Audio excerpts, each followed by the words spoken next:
রাজশাহীতে ইসকন নিষিদ্ধের দাবিতে বিক্ষোভ সমাবেশ অনুষ্ঠিত হয়েছে।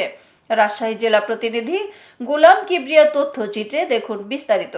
হিন্দুত্ববাদী চক্র কর্তৃক মুসলিম নারীদের সম্ভ্রম নষ্ট, গাজীপুরে আসামনি ধর্ষণ, খতিব মহিবুল্লাহকে অপহরণ, চট্টগ্রামে আলিফ হত্যা সহ ইসকনের সব সন্ত্রাসী কর্মকাণ্ড এবং ইসকন নিষিদ্ধের দাবির প্রতিবাদে বিক্ষোভ সমাবেশ করেছে রাজশাহীর ভদ্রার মোড়ে।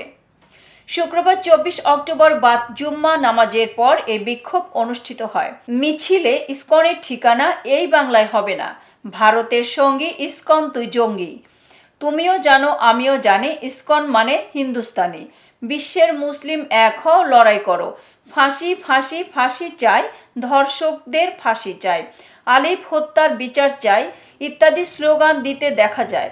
মিছিল শেষে সংক্ষিপ্ত সমাবেশে মুসলিম জনতা বলেন, ইদানিং মুসলিম নারীদের টার্গেট করে প্রেমের প্রলোভন দেখিয়ে বা ব্ল্যাকমেইল করে ধর্ষণ করছে উগ্র হিন্দুবাদী আদর্শের বিশ্বাসী এক চক্র।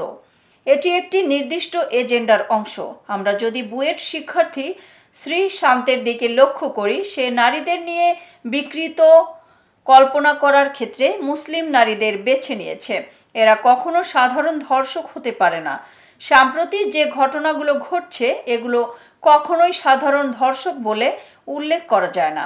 তারা এই কাজটি করছে তাদের একটি নির্দিষ্ট মতাদর্শ বাস্তবায়ন করার জন্য। এ সময় তারা অন্তর্বর্তীকালীন সরকারকে উদ্দেশ্য করে বলেন, আপনারা এই উগ্র হিন্দুত্ববাদী তৈরির কারখানাকে চিহ্নিত করে এই বাংলার জমিন থেকে সমূলে উৎপাটিত করুন। 5 আগস্ট পরবর্তী সময়ে এদেশকে অস্থিতিশীল করার জন্য ইসকন নামক এই বিস্ফোরা ভারতের দালাল বিভিন্ন ষড়যন্ত্র করে যাচ্ছে। অতি সত্বর এই বাংলাদেশ থেকে ইসকনকে নিষিদ্ধ করতে হবে। ইসকনকে যদি নিষিদ্ধ করা না হয়, এদেশের তাওহিদি জনতা এবং ছাত্র জনতা এবং ছাত্র সমাজ কখনো মেনে নিবে না। জেএনজি যদি একবার ইসকনের বিরুদ্ধে বিক্ষোভে ফেটে পড়ে, তাহলে এই বাংলায় ইসকনের কবর রচিত হতে বাধ্য। বিগত সময়ে যে সকল ছাত্রলীগ কর্মীরা ইসকনের সাথে যুক্ত ছিল, তাদের বিশেষভাবে পদ দেওয়া হতো। এই পতিত স্বৈরাচার বিভিন্ন সময় বিভিন্নভাবে ষড়যন্ত্র করে যাচ্ছে। এই ষড়যন্ত্রগুলো রুখে দিতে আমাদের ঐক্যবদ্ধ ও সজাগ থাকতে হবে। এই ভারতীয় আধিপত্যবাদের বিরুদ্ধে যারাই দাঁড়াতে চায়, তাদের শায়েস্তা করার জন্য এবং সাম্প্রদায়িক সম্প্রীতি নষ্ট করার লক্ষ্যে ইসকনকে কাজে লাগানো হয়। তারা অন্তর্বর্তীকালীন সরকারকে ইসকন নিষিদ্ধের আহ্বান জানান।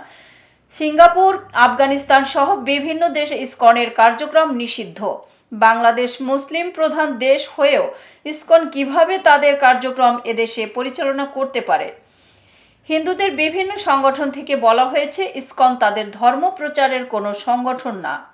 তারা উগ্র হিন্দুত্ববাদ প্রচার প্রসারের জন্য এখানে আদা জল খেয়ে নেমেছে। তাদেরকে নিষিদ্ধ করা হোক।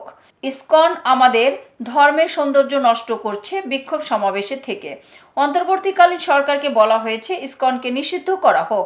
তাদের করা প্রত্যেকটি অপরাধের সুষ্ঠু বিচার করে ইনসাফ কায়েম করা হোক, এই দাবি জানানো হয়। ইসকনকেও নিষিদ্ধ করার দাবি জানাচ্ছি।